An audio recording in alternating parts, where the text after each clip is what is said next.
Good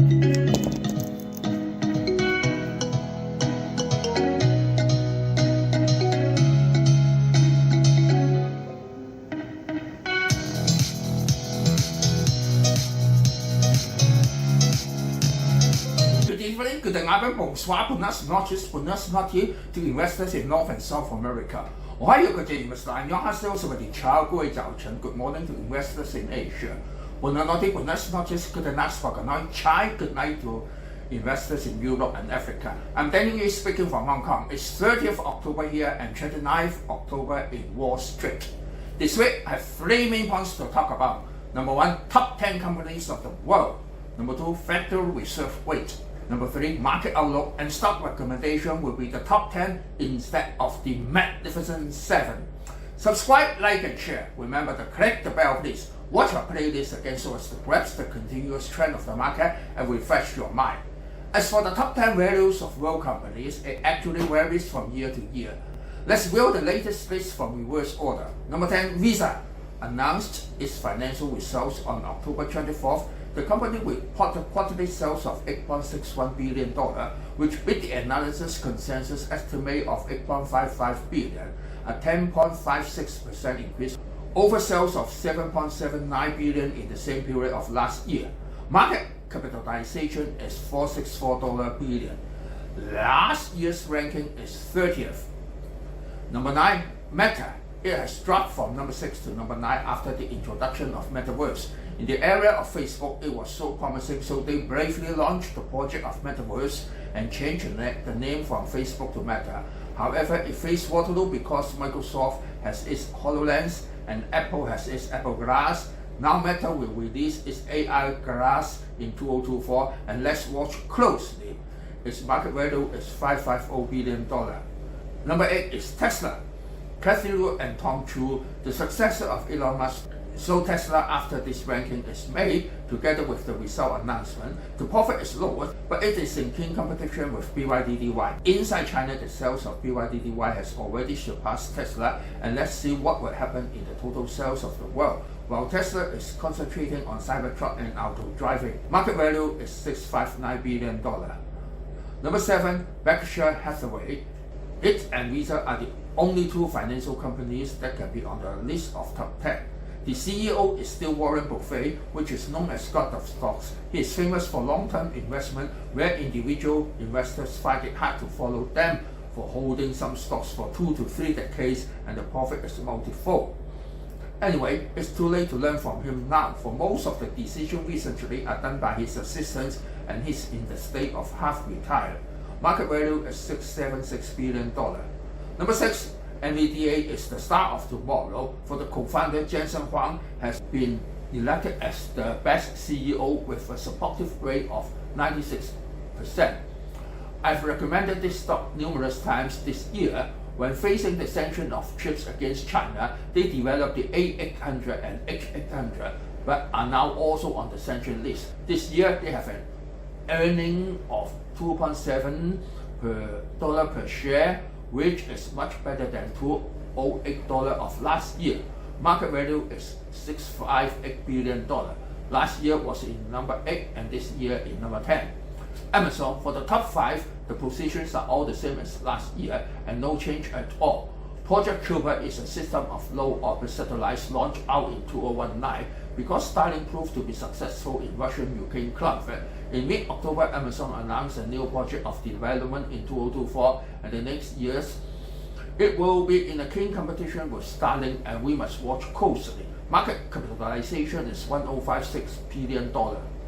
Number 4, Alphabet, which is the parent company of Google. It is developing from AI to cloud, software platform to application programming interface APIs, and also Google I/O annual conference for software, hardware, and services. Market capitalization is $130 billion. Number 3, Saudi Arabia Oil Company is not listed in the US, and market capitalization is $1893 billion. Number 2, Microsoft is now in competition with NVDA and is known as one of the 3 wars of the century. Please refer to video 39 at 2023-0710. Market capitalization is $2146 billion.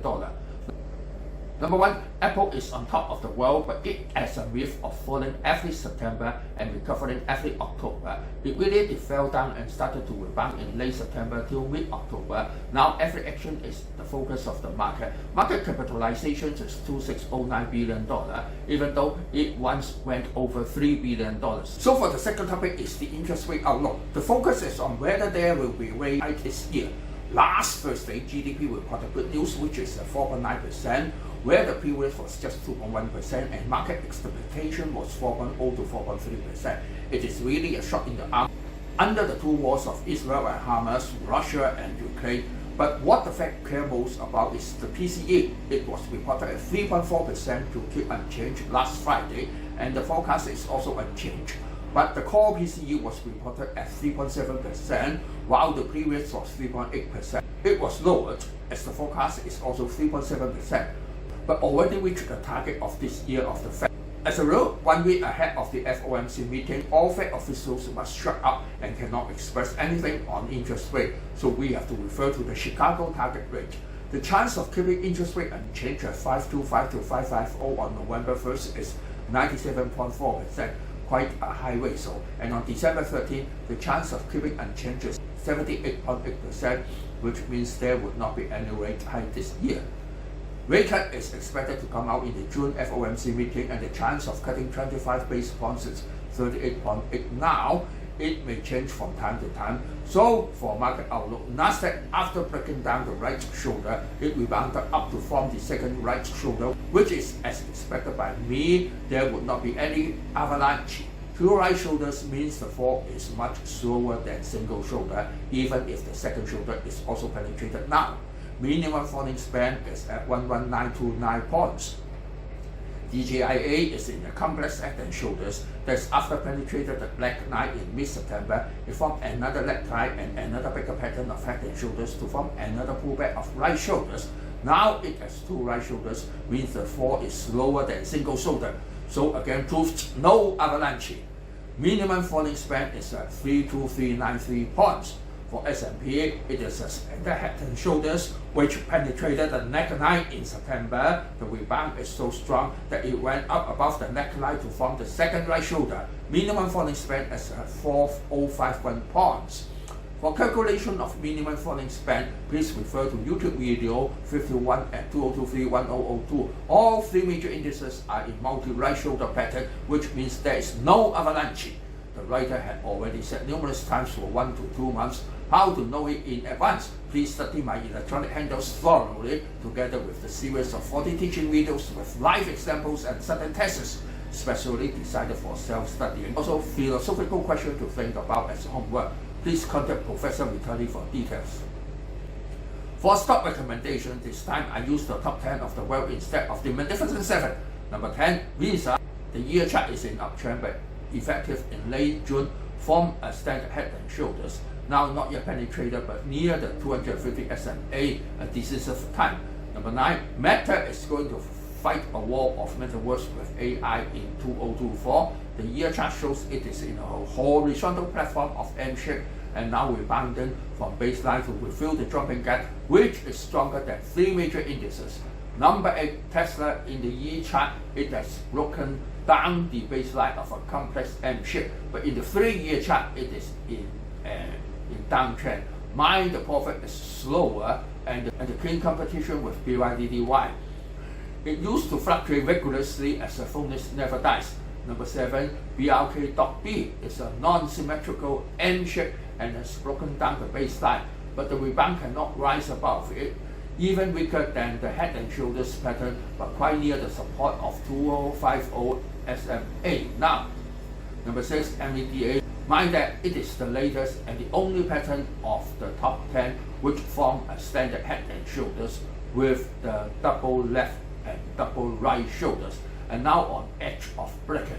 Number 5, Amazon is in a multi-platform pattern rather than head and shoulders. Anyway, a pattern of slow downtrend rather than avalanche. Number 4, Google once was the strongest among the top 10, but after the nice result announcement has several jumping gaps down because of sell on good news. It is now a mixed ranging zone from May to July, but still far away from the 250 SMA. Number 3, Saudi Oil Company is not listed in US. Number 2, Microsoft has the largest component ratio in Nasdaq index and just formed a W shape and has broken through upward, but also having a pullback. It is the only pattern in the top 10 of trying to make a record high instead of falling. Number 1, Apple is in a down channel rather than a good head and shoulders. Down channel means going down gradually and no avalanche. Standard head and shoulders denotes an avalanche may come at any time, though not necessarily to come. Future market outlook depends on when Israel will send full-scale ground force to rescue the 222 hostage. It is a mission impossible, for they spread wide in 300 square kilometers, but negotiations will take a long time to talk with 20 countries one by one. So watch the top 10 carefully. Subscribe, like and share. Sayonara, auf Wiedersehen, adieu, bye bye, see you next week.